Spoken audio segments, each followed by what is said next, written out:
When did your teacher give everyone a free A+? Mrs. Lambert walked into class with tears streaming down her face and slammed her coffee mug on the desk so hard it broke. If one of you can find the woman my husband is cheating on me with, I will give you an A+ for the semester, and you can stop doing work. Just please help me catch her so I can deliver justice. Someone in the back raised their hand slowly and asked if that was really all they had to do. Mrs. Lambert nodded and laid out 3 rules. 1. We couldn't get caught snooping around. 2. We couldn't break into anyone's homes. And 3. We could work in teams if we wanted. The bell rang right after, and my best friend Kenji grabbed my arm and pulled me into the hallway. He said, "I got a plan. This'll be easy money, trust me." Mrs. Lambert's husband was Coach Lambert, who taught gym and coached girls volleyball. Kenji figured he was probably sleeping with one of the volleyball players since he spent so much time with them after school. We decided to start our investigation that afternoon during volleyball practice. We snuck into the gym and hid behind the bleachers with a clear view of the court. Coach Lambert was running drills and yelling at the girls to hustle.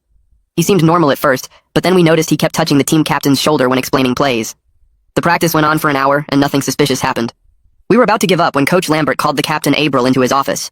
She jogged over, bouncing her ponytail, and followed him inside.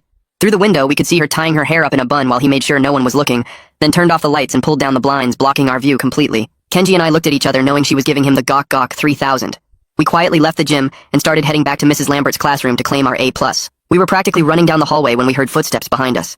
2 kids from our class tackled us to the ground before we could react. They pinned us down while their teammate Jasmine sprinted ahead toward Mrs. Lambert's room. We struggled, but they were bigger and had caught us off guard. By the time we got free and made it to the classroom, Jasmine was already inside talking to the teacher. After Jasmine left looking smug, I went into the classroom alone. Mrs. Lambert was sitting at her desk crying harder than before. I told her what we'd seen with Coach Lambert and April in his office. She thanked me through her tears and said she'd suspected the volleyball team all along. But then I realized something off. I asked her, "Are you okay? Like actually okay?" Mrs.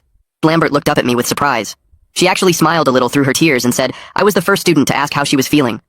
I apologized for not asking sooner and told her that even though she was a tough teacher, she didn't deserve to be cheated on.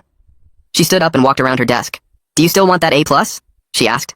I said yeah, of course, because who wouldn't want a free grade? But then her expression changed to something I couldn't read. She explained that since I was the only student who showed concern for her well-being, she wanted to give me a special choice. I could take the A+ for myself, but she'd tell everyone I ruined the challenge for them. Or I could fail the class, but everyone else would automatically get an A+ for their efforts. My brain felt like it was short-circuiting. I asked her to repeat what she'd said because it made no sense. Then the pieces started clicking together in the worst way possible. I looked at her face and saw she wasn't devastated anymore. She was studying my reaction like I was a lab rat in one of her psychology experiments. "Wait, so your husband's not cheating on you?" She laughed and shook her head, explaining this was an annual experiment for the psychology class. Before I could respond, another girl burst through the door. "Mrs. Lambert, you need to see this," she said, holding out her phone. On the screen was a photo that made the teacher's face go white. It showed Coach Lambert in the cafeteria kissing Mrs. Harden, the lunch lady. He was making out with her on top of the serving counter. The timestamp showed it was taken 20 minutes ago during lunch prep. Mrs. Lambert grabbed the phone with shaking hands and stared at the photo. Her face went through about 10 different emotions before settling on rage.